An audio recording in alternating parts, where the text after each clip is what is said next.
पहला इवेंट पूरा है Bhopal. Welcome everybody to Delhi. ಇನ್ನೊಂದು ತಡವೆ ಜೋರಾಗಿ ಕೈ ತಟ್ಟಕ ಬಾಬು. ಫಿಬೊನಾಚಿ. पधारो मारे देश. Thank you so much. કેમ છો?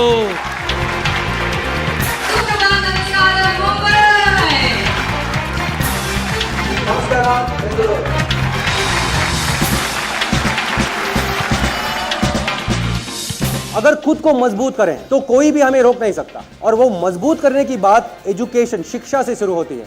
तो हमने एक लोन लिया विदेश जाने के लिए, एमबीए करने के लिए, और एमबीए के बाद मुझे सिटी बैंक न्यूयॉर्क में काम मिला। पहले ही दिन मेरे बॉस से मैं कहा, देखो साहब, मंजिलें बहुत हैं, लक्ष्य बहुत हैं, और काम करने का हौसला बहुत है। आप काम देते रहिए जब तक मैं ना कहूं कि बस अभी नहीं सह नहीं सकता, आप देते रहिए मुझे। 2 साल में एसोसिएट से मैं मैनेजर बन गया। तीसरी साल में एक नया बिजनेस शुरू कर रहे थे, वो जिम्मेदारी मुझे सौंपा दिया। चौथी साल तक उस बिजनेस को मैं $50 मिलियन का बिजनेस बनाया। छठी साल तक मुझे एक बड़ा सा इंटरनेशनल बिजनेस था सिटी बैंक का, मतलब 100 कंट्री में था, उसका नाम था ग्लोबल मार्केट। वो ग्लोबल मार्केट बिजनेस $1 बिलियन का था, मतलब 6000 करोड़ का, और उसको एक लीडरशिप टीम थे, 15 आदमी थे उसमें, और उस लीडरशिप टीम में मुझे सबसे यंगेस्ट मेंबर बना दिया। 32 साल का था मैं। और जब ये हो रहा था, पहले 2-3 साल में हमें लगा कि यार ये तो जो सक्सेस मिल रहा है वो हमारी वजह से मिल रहा है, हम मेहनत कर रहे हैं, हम काम कर रहे हैं, ये हमारी वजह से हमको ये सक्सेस मिल रहा है। लेकिन जब इसके बारे में और भी थोड़ा सोचने लगे तो हमको ये लगा कि ये तो सिर्फ हमारे वजह से नहीं हुई है, कितने सारे और सपोर्टिंग फैक्टर्स थे इसमें। जैसे कि वो कैनरा बैंक का मैनेजर जो लोन दिया हमें, जैसे कि हमारे पेरेंट्स, हमारे माँ बाप, हमारे फैमिली जो इतना लव और सपोर्ट दिए हमें। लेकिन सबसे ज़्यादा ये अमेरिका में जो ये सिस्टम जो है, इतनी बढ़िया सिस्टम है कि वो कहता है सबसे, कहीं से भी हो आप, इंडिया से आ सकते हो, अफ्रीका से आ सकते हो, कहीं से भी आ सकते हो, वो कहता है आपको, आप आओ, अपनी मंजिल को लेके आओ, हौसला से लेके आओ, काम करने, मेहनत करने के लिए तैयार हो, और आपका ज़िंदगी आप जैसे चाहते हो वहाँ वैसे बिता सकते हो। आप किसी भी अमेरिका शहर में जाके एक टैक्सी में बैठ के पूछ सकते हो आप क्या बनना चाहते हो, और वो कहेगा मैं हॉलीवुड में एक्टर बनना चाहता हूँ, या म्यूजिशियन बनना चाहता हूँ, या बैंकर बनना चाहता हूँ, शाम को क्लासेस ले रहा हूँ मैं। आप ये समझेंगे कि ये हो जाएगा। 100 में से 90-95 आदमी को ऐसे होने का कुछ मौका मिलता है। तो हमने सोचा किस तरह का ये सिस्टम है कि इतना बड़ा सा प्लेटफॉर्म देते हैं सबके लिए, और वो डिफरेंशिएट नहीं करते हैं कि अमीर हो या गरीब हो या मिडिल क्लास हो। आप जैसे सारे देश, 125 करोड़ लोग, हर एक में ऐसा एक मंजिल है, हर एक में अपनी कहानी लिखने के लिए हिम्मत है, लेकिन वो प्लेटफॉर्म नहीं है, वो सिस्टम एक प्लेटफॉर्म जैसा नहीं है, एक फिशिंग का नेट जैसा है जिसमें से लोग घुस जाते हैं अंदर। उनको उधर से आगे आने का, ऊपर जाने का मौका ही नहीं मिलता। अगर हम उसको देख के हैरान होता है, हमको हमारा जिम्मेदारी है कि वापस आके उसी सिस्टम को हमको बनाना है इधर। तो तब 1998 में हमने डिसाइड किया कि वापस आएं। तो वहां से शुरू हुआ। 1999 में ये जनलक्ष्मी का इतिहास शुरू हुआ। यहाँ बोर्ड लगे हुए हैं। 2000 में एक लोन से शुरू होके अभी इस साल मार्च में 26.6 लाख कस्टमर, 2500 करोड़, 2500 करोड़ डिसबर्सल, और 3700 जन आए। एक ऐतिहासिक चुनाव अभी हुई है। मैं आपसे पूछ रहा हूं, इस चुनाव का मूल मुद्दा क्या था? ये मुद्दा कम्युनल टेंशन का नहीं था, कास्ट और कम्युनिटी का नहीं था। ये मुद्दा क्या था इसका? विकास का मुद्दा था कि नहीं? ये एक जंग जैसा है भैया, एक लड़ाई जैसा है, और इस लड़ाई में कोई और दुश्मन, कोई और देश नहीं है।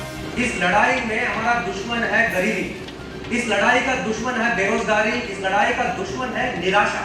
इस लड़ाई में जनलक्ष्मी एक समृद्धि सेना जैसा है, आगे है, और आने वाले 10-15 साल में एक बहुत महत्वपूर्ण रोल प्ले करेगी इस देश को बदलने के लिए। लक्ष्य है, खुद का जीवन का कहानी लिखने का कुछ मंजिल है, काम करने के लिए तैयार हो तो लिखो अपनी कहानी। कलम उठा तू दिल की मेहनत की स्याही में डूबी, कलम उठा तू। मैं एक साधारण मामूली सी मिडिल क्लास फैमिली से हूँ।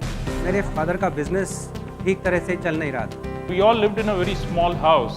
It was a small 650 square foot house. जब मैं इंजीनियरिंग कर रहा था तो पिताजी की इतनी हैसियत थी कि वो 3 बच्चों की सिर्फ फीस भर सकते थे। जब भी मैं 10th स्टैंडर्ड की जब भी एग्ज़ाम दी थी मैंने, और उस साल मैंने एक मेरी पेपर एजेंसी चालू की. Normally school group photos are there. What get most prominence is the watch. When I went back and asked my father, "Appa, ನನಗೆ ಒಂದು watch ಬೇಕು." My father said, "Look, I cannot afford a watch for you." பேங்க்ல இருந்து நிறைய loan எடுத்திருந்தாரு. அது bank theory மணி lender கூட loan எடுத்திருந்தாரு. 3 साल मैं हर फ्राइडे रात को कैलिफोर्निया रिजॉर्ट जाता था और 1000 क्रॉकरी एक रात में साफ करता था. मुझे 125 रुपये उसके मिलते थे.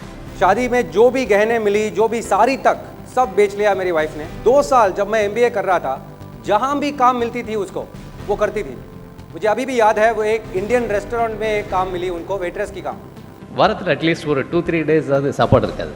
मैं जब कॉलेज में पढ़ता था, I used to do a part time job. मुझे पूरे महीने में 1800 रुपये मिलता था.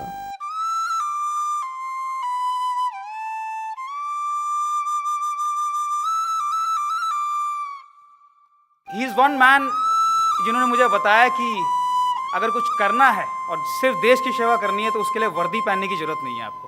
कलम उठा तू दिल की मेहनत की स्याही में डूबी. I went and joined a watch showroom. Though I couldn't wear, I used to show it by wearing it to my customers. You've got to give greater importance to necessities rather than desires and wants. 3 lessons I learned from my father, and I want to leave that as thoughts. One is what Ramesh spoke about, education. The second thing is learning to share. Whatever you have, you must share. And the third thing I learned from my father was never give up. And that has been Dhanalakshmi's strength. Never gave up, and it will never give up. We will be, no question in my mind, the most respected, not necessarily the largest, but the most respected financial institution in the world. I want to be next superstar of Dhanalakshmi. 2 महीने में उन्होंने मेरे को security से अपने Janlakshmi finance में तुरंत join कर लिया और मैं अभी एज अ क्रेक से काम कर रहा हूँ जलगांव ब्रांच में. कि मेरे फैमिली को मैं कभी टाइम नहीं देता था. उसके बाद मैं जनलक्ष्मी ज्वाइन किया हूँ. आज मेरी फैमिली मेरे साथ में और खुश है. जहाँ पे भी मैं जाता हूँ मेरी फैमिली मेरे साथ में होती है. ತುಂಬಾ ಹೆಮ್ಮೆ ಪಡ್ತೀನಿ ಕರೆಕ್ಟ್ ಮಾಡೋದಕ್ಕೆ. ಏನಕ್ಕಪ್ಪ ಅಂತ ಹೇಳಿದ್ರೆ ನಾವು ಬೇರೆ ಯಾವುದೇ ಕೆಲಸ ಮಾಡ್ಬೋದು, ಆಫೀಸಲ್ಲಿ ಯಾವುದೇ ಜಾಬ್ ಮಾಡಿದ್ರು ಕಸ್ಟಮರ್ ವೈಸ್ ಇಷ್ಟೊಂದು ರೆಕಗ್ನಿಷನ್ ತಗೊಳಕ್ ಆಗೋದಿಲ್ಲ ನಾವು. ಕರೆಕ್ಟ್ ಅಂದ್ರೆ ಹೆಂಗಪ್ಪ ಅಂದ್ರೆ மைக்ரோ ஃபைனான்ஸ் ப்ராஜெக்ட்ஸ் இருக்கு. நீங்க எடுக்கும் ஒவ்வொரு முயற்சிக்கும், நீங்க எழுத போகும் ஒவ்வொரு சரித்திரத்துக்கும் ஜனலட்சுமி உறுதுணையாகும் என்று உறுதி கூறி விடைபெறுகிறேன். வணக்கம். We are proud to be associated with this institution.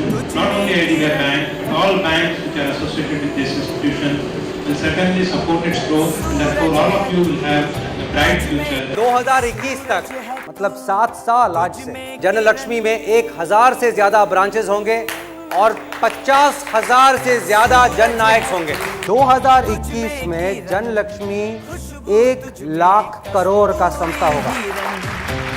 लेकिन ये सिर्फ हमारा किताब का दूसरा चैप्टर लिखे हैं हमने.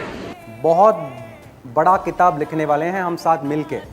As we write our own little stories, Dhanalakshmi is writing its big story, and it's a great honor to be part of that. Do not be afraid to dream. The bigger, the audacious your dream are, the goals will be so realistic. So likho apne kahani. You are your best agent and you should look after yourself. Education is the best path to getting ahead. I got very inspired. Very inspired by நீங்க என்னெல்லாம் பண்ணறதுக்கு இப்ப try பண்றீங்களோ, every one of you. I have a feeling that for the first time actually I'm proud of an investment I've done. ನಾನು ನಿಮಗೆ ಹೇಳ್ತಾ ಇದ್ದೀನಿ, ಇವತ್ತು ಈ ಸೇವೆಯಲ್ಲಿ ಭಾಗವಹಿಸಕ್ಕೆ ನೀವು ನಿಮ್ಮನ್ನೇ ಮೊದಲು ಕೊಡಬೇಕು.